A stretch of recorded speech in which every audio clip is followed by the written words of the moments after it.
Hello friends, welcome to my channel. আজকের ভিডিওটা একটু অন্যরকম হবে। Get ready with me. আজকে আমরা ডিনারে যাব, তাই ভাবলাম মেকআপটা তোমাদের সাথে শেয়ার করি।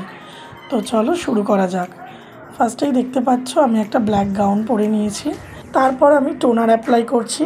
অবশ্যই আগে ফেস ওয়াশ দিয়ে মুখটা ক্লিন করে নিয়েছি। টোনার লাগানোর 1 মিনিট পর ময়শ্চারাইজার লাগিয়েছিলাম।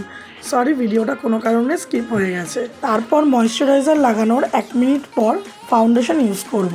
সব কিছু স্টেপের মধ্যে 1 মিনিট করে গ্যাপ রাখলে মেকআপটা খুব ভালো হয়। আমি এখানে কোনো ব্লেন্ডার ইউজ করছি না, হাত দিয়েই ফাউন্ডেশন লাগাচ্ছি।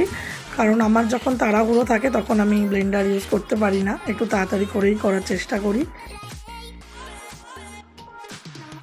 তারপর কম্প্যাক্ট লাগিয়ে সেট করে নেব।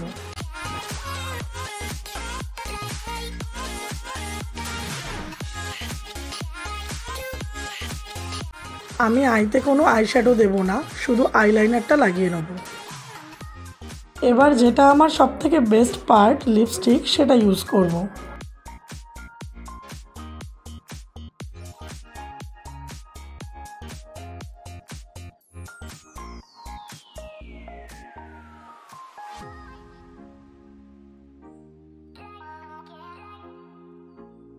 লুকটাকে একটু সিম্পলের মধ্যে রাখারই চেষ্টা করলাম।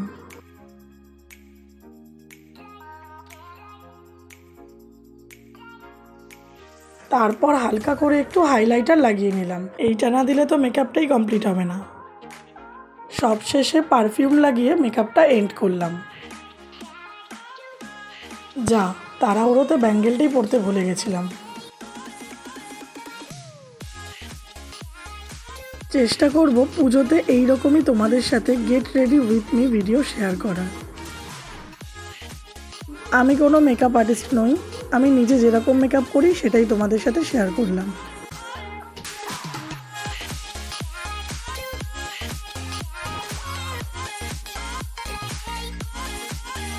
তো এরকম একটা লুক পুজো ষষ্ঠী বা সপ্তমীতে করাই যেতে পারে। তোমাদের লুকটা যদি ভালো লেগে থাকে তাহলে একটা লাইক, কমেন্ট, শেয়ার করে দিও। আর অবশ্যই চ্যানেলটা সাবস্ক্রাইব করতে ভুলো না। তো আজকে এতটাই, দেখা হচ্ছে অন্য কোনো ভিডিওতে। টাটা। ডিনারের কিছু ফটো শেয়ার করে দিলাম।